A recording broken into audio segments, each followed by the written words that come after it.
we're here to do Geek Speak. This month in the world of marketing, search, social, and websites, I included AI because that's always a topic of conversation. Let's do the round robin. I'm Pip, and this is. Damn, I'm dyslexic. It's That's like failing. different for everyone. Uh, Is it? Anyway, yeah, so I'm yeah. Pip. So, Go on. my name is Phelan. I work with Pip at Seymour Digital Media.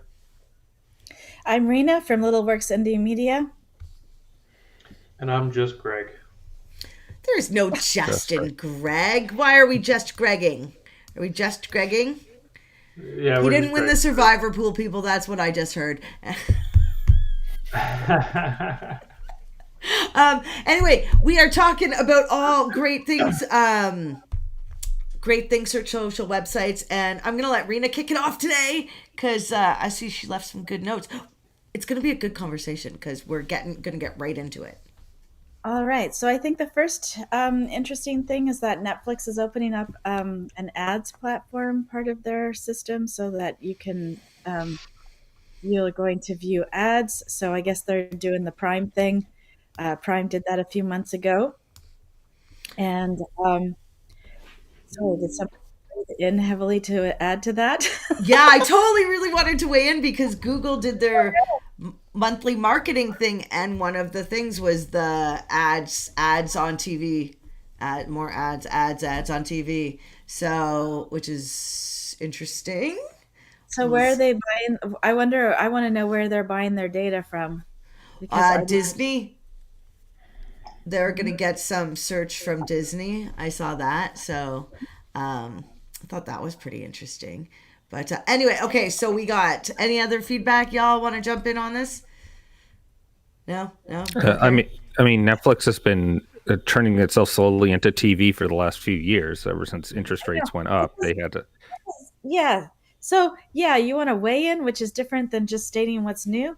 It's annoying because they disrupted, and this is the whole problem with disruptors. They come in with their venture capital backed money, and then they ruin the industry, and then they turn their industry into the same industry that it was. You know, they just become Before.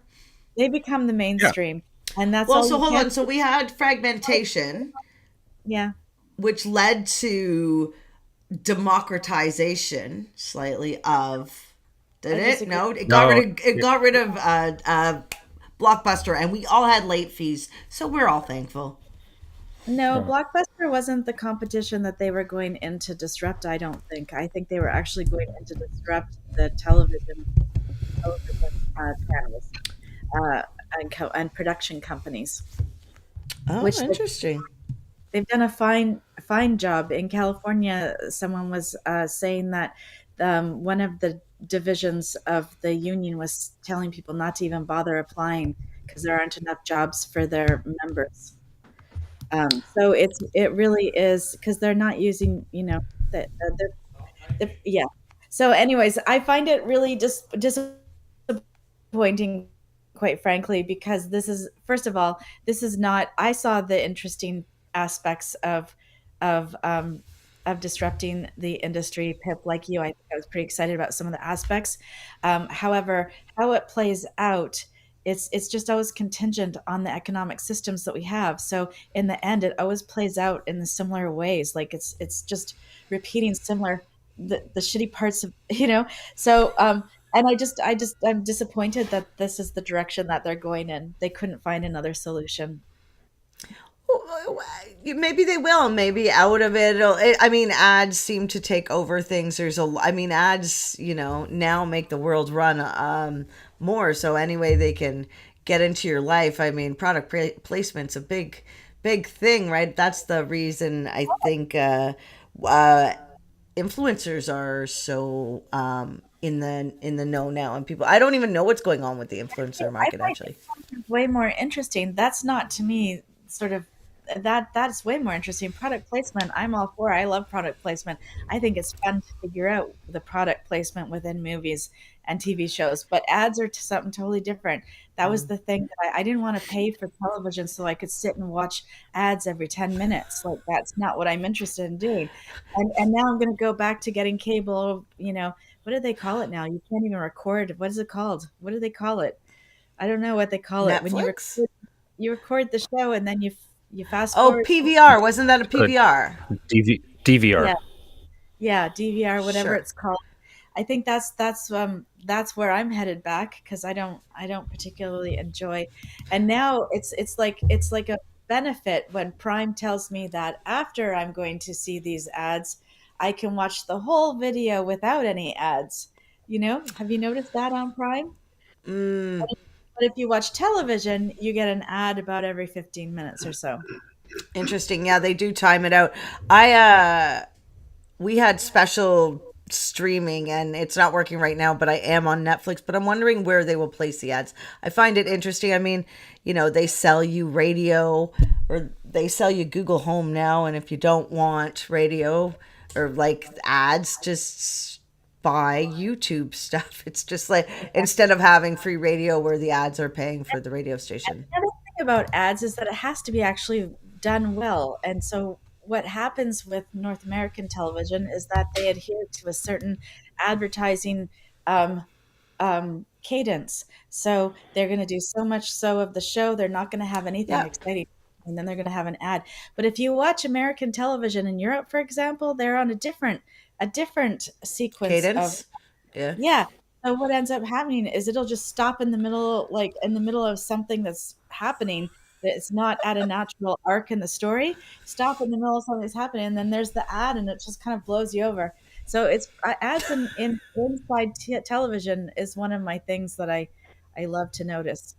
So Right, I thought it was free when you pay for Prime. Now it's just they've segmented like, yeah. Now you don't, it's not like BBC or I don't know. It's a lot. It's a lot. I understand. I'm thinking they're not going to have in video ads, but they're going to have. I they mean, will have ads. They're going to do exactly what Prime's done. They're not going to do anything different, I don't think. mm, Because they're going to copy each other. One of them launches it, they try it out, they see if people will suck it up, and then the other platforms follow suit. well, one thing to follow is, if you look at market share. So back in the day when Google ads started, Amazon had bought like a tiny piece of the market share for TV, and every year it bought a little bit more. And so that tells you that they have Prime, which is, don't you have Prime if you get delivery? Is that what's you get the Prime delivery and then you get the extra TV stuff? That's correct. But yes, that's correct. But now it comes with ads. Oh yeah, they're in there. So So what? there's a class action lawsuit in the States that's happening right now because when we signed up for Prime Television was supposed to be a paid add-on. So having them add the television in is not in accordance to whatever contract we click yes to when we sign up for Amazon Prime. And so there's a class action lawsuit about it. I think uh, Netflix, I don't know what Netflix is like. I don't know how it'll affect Netflix or if they'll have to do the same thing, but I guess they figure the payout's going to be worth it in the end, which it probably is, right? In the end, But and this is just a segment of advertising because the search social and websites, they aren't going to go away. And I mean, I don't know if we'll have TV in. Well, I guess we do now have video on websites and stuff, but we don't need to pay attention to the TV stuff. Let's talk about fun stuff like Well, AI. I was gonna say as a What? I was going to say, as a segue to this, is that these ad placements are definitely going to be a part of the Google Ads portfolio because they already are doing it for other TV platforms. yes, And so I think that it's just going to build further they're just going to integrate it in with the existing ads like Facebook and Google. And of course, Google had their big I/O this week where they had a lot of announcements. A lot of them Whoop, focused whoop. around performance max and AI. Those are kind of like the two. If I was going to give like like the quick and fast, is that they're pushing for more performance max. It's going to have more AI in it, and supposedly they're going to have better reporting on performance max, which is definitely the shortcoming of using it as a tool. Is you don't really have enough insights to be like, do this, don't do that, or I'm showing up a lot of these placements, I don't want to show up there, that kind of thing. Right. So And so does is Performance Max what runs when I'm looking at Google Analytics from my end? Is that the cross-platform category? it can be, so it does. Yeah, it's one of many. This is why setting up UTM parameters and your tracking URLs is going to be more valuable with Performance Max. um, the one thing, yeah, so cross network is display. Like it's just a shorthand, but Performance Max incorporates display, Well, and hold so on, that's hold on. why. So Let's on explain. analytics, you get two separate categories, display and cross-platform. And my understanding when I look at the eye, it says that that's sort of where um, where other platforms might be buying into Google ad space, or where So Google ads are buying into other platforms.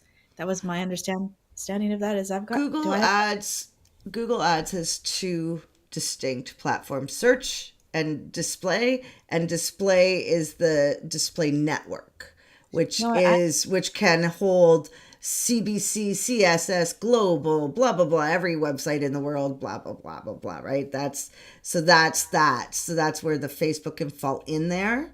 And like you can do different types of display type of ads. So that's where PMAX is falling in. Did that make more sense, or was that no, worse? but Uh, I'll ask in your next course session. yeah, Okay. I'd say just as a quick hand, when you see cross network, it's a website that is part of the Google Display Network, So why do they and so have that two sections, two categories in Google Analytics? Is it uh, just is it separated in some way? Like I don't understand why. But that's Search and another I, display are yeah. separated. yeah. No, well, No, hold on. that's There's not what I display and cross network that show up, and those are category yeah. groupings that are done automatically by Google. So you'd have to Yeah. go into the Google because they'll let you know Into how the they've Google? separated. Into Google Ads, Into yeah. Google, In the no, Google audiences. Analytics, into Google Analytics. Okay. It's a grouping category that you is Yeah. set in the settings, and you have to go in there, Yeah. and it'll let you know how they've organized them.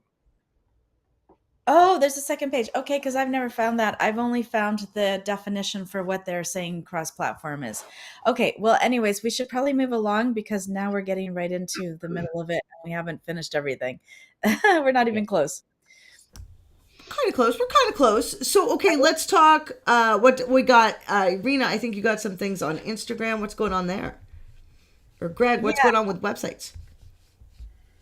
Not a whole lot for web-related stuff since the last release of WordPress. There's been some security releases for it, but one thing of note that came up a little bit ago was a very commonly used feature on many hosts called Lightspeed. And there's a specific caching plugin to use on Lightspeed servers if your hosting is a Lightspeed server, that has an exploit in it where hackers had been targeting unpatched um, plugins and able to gain administrative rights to your site and basically be able to do whatever they felt like. So that was pretty major for because Lightspeed is a very common um, application that many hosting servers are set up with. So if you're running a Lightspeed server, definitely check if you're using the Lightspeed cache plugin and make sure it's updated. That could have affected a lot of people, right? So how would people figure out if they're on that? They'd call their web dev, and if they don't have a web dev, what they're looking for a certain plugin they have. Well, their hosting would be Lightspeed hosting, and they would need to be using the Lightspeed cache plugin to optimize their site and have caching capabilities on their site. If they're not using that plugin, then it's not an issue. You can still be on a Lightspeed server and be fine. It's because of this Lightspeed cache plugin to optimize on a Lightspeed server. If you were using that, that is what has the exploit in it. So Sounds like a bad day for some people. could No be. kidding. I mean, nobody wants to give up administrator rights to their site. It's Yeah, nobody. that could be just bad. But wow. Okay, on another note of fun hacking, because it sounds like we had here on the West Coast the London drugs, right? Mm-hmm. Which got hacked. I think I saw something on the news yesterday about that, and I know it doesn't seem like that's part of this month in the world of marketing, but technically it kind of is because Well, it's letting you. It, yeah. it reminds you that security is a big issue, and you got to keep on top of it. And you don't want to have your systems hacked because you don't want to be a giant. Whether you're a giant company or a little one, hacking and ransomware is more prevalent than it's ever been because of Bitcoin and other cryptocurrencies. Because it makes it easy for you to hold something hostage on a website, not even be nearby, and get money.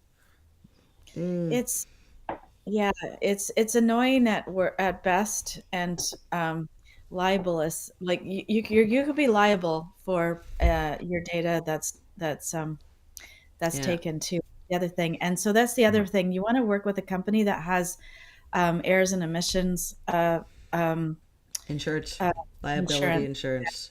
And I've Mhm. just been talking to quite a few people, and nobody asks their marketers that. It's Oh, super, interesting. yeah, it's super important to have that. And if you're a marketer, you need to get that. It doesn't cost that much for the year, and it's so worth it because if you have any problems, then you're not caught, and you're not in trouble. Well, yeah, you and know, you have to, if you're Mhm. incorporated, you have to have that in your insurance, right? So, I think. I have no Uh, idea. All I know is that I'm not incorporated, but I do have it. So, yeah, that's good. And then, and then we have some lighter news on an upbeat thing. What about X becoming X.com? oh yeah, that was fun. Mm-hmm. I still can't get it. I can't. I guess it doesn't automatically forward, but you can now go to x.com and it is Twitter. Yeah, They're Twitter. not automatically forwarding twitter.com to x.com no, as of yet. yeah, but Mm. that's pretty exciting. Like, I want to know, how did they do that? Like, just from a technical perspective, how do they have both the platform, the tweets running on both URLs? That's so exciting to me. Yeah, well, there's Yeah. ways to be able to have the same site at multiple domains. I'm just thinking you're geeky, just so you But when know. you, but when you It's make a post on one, how does it get transferred to the other? it Right? was Because the Yeah. Are they same running? platform. You're just at a different URL. But the URL, the way the DNS is always structured, you have to have one as the top level domain. Like the one oh, I always see. has to be the dominant. Okay, I see. So it's not forwarded, but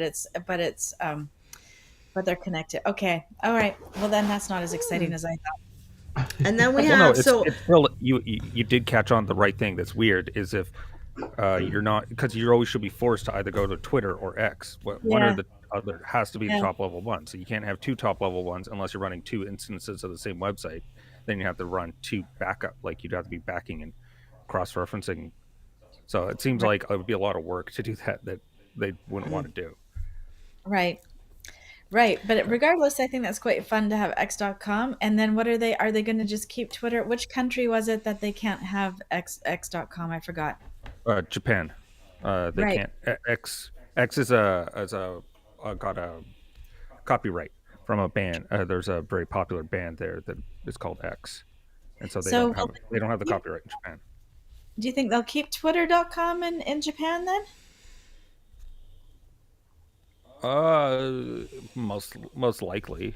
I mean, that's my suspicion. So they would keep it because Jap- apparently Japanese corporations are quite litigious, especially around copyright, and so like they're not afraid to sue you in Japan if you do that. So I would suspect that probably they would keep it as Twitter. That's my guess. But exciting news for. if he Oh, owns the domain X, the copyright would be only on like the It- the It's name. calling your. So the way I heard it explained is that the copyright it's you're representing yourself, the business, as a copywritten name, so you're not allowed to represent yourself as that. Hmm. So you wouldn't be able to even have any of the even though you own it, and they're not legally trying to take X.com away from him. He yeah, just can't use well, it. yeah, because like so you don't own a domain, you lease it. No one owns a domain. They're all owned by ICANN, and then you buy a lease from them. That's And so the lease is still for ICANN, and ICANN doesn't want to get sued, so they would say that it's null and void.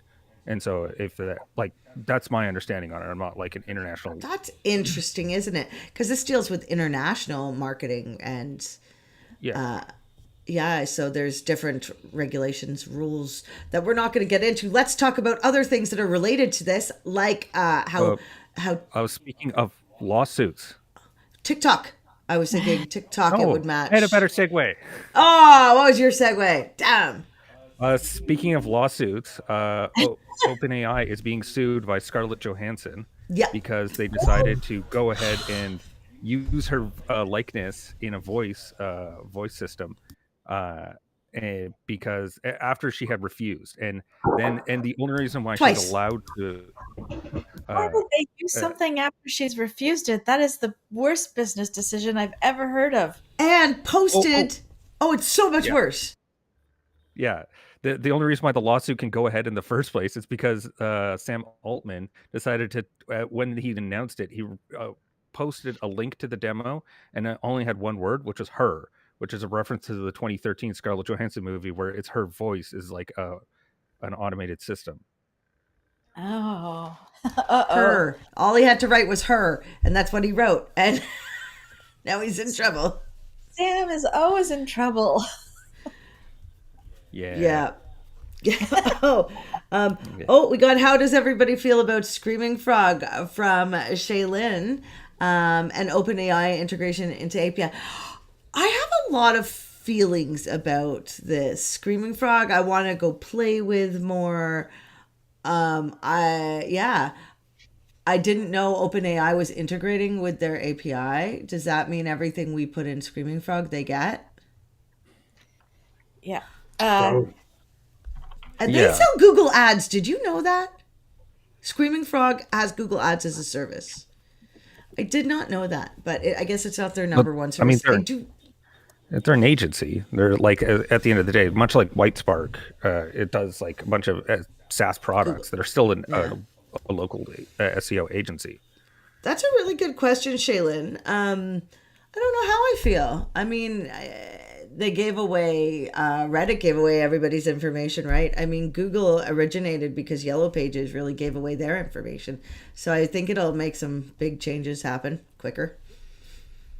Well, they sold it. They didn't just hand it over. They Who? they Which got a one? pretty Reddit. They got paid for giving away their data, so Well, it giving wasn't. away people's data, Yeah.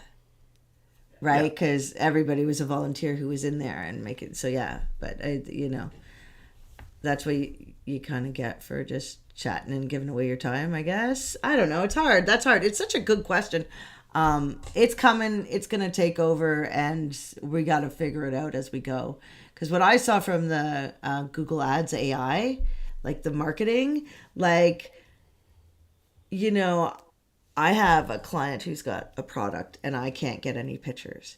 And it's going to make it so I can take that picture and just put it in any background, right? Like, so I think with AI changes and stuff like that, we're just going to have to learn to work with it. It's very life changing what's happening right now. We're just at the very beginning, right? So I think we all got to keep learning and doing and paying attention to all of this. What do you think? What do you guys think? don't all talk at once now. Yeah. Yeah, I'm not that familiar with Screaming Frog, so that's not really a space for me. But from what I've read, there's a lot of data that's being scraped. I'm not sure how I feel about that. So, and of course, that's how OpenAI works. That's the whole thing. I still have the same feelings that I have about it in general, where it's like all the people that are actually writing great content and doing great things on the internet, their work is now devalued in my mind. Um, and it's going to be a lot harder to create and to find original work with the plethora of uh, iterations of the same thing. We already had problems with that where people were scraping other people's work and creating iterations, and it's just I don't know. I don't think that's I don't know. That's I, not the kind of internet that I actually want to see. to be honest, from what I'm seeing out there, and I mean, maybe this will change, but like, because been playing with this system that does AI with Google search, and the factual, insights it gives are interesting and quite accurate if it followed from material that was sourced correctly. Because it's just pulling a line from here that it thinks makes sense, but it's referencing it wrong, right? So I think that the language models still have a long way to go, and I think we could maybe gain some insights, but I think that the human hand is very needed in every element to make it work properly. Because machines run themselves into walls. I've done it.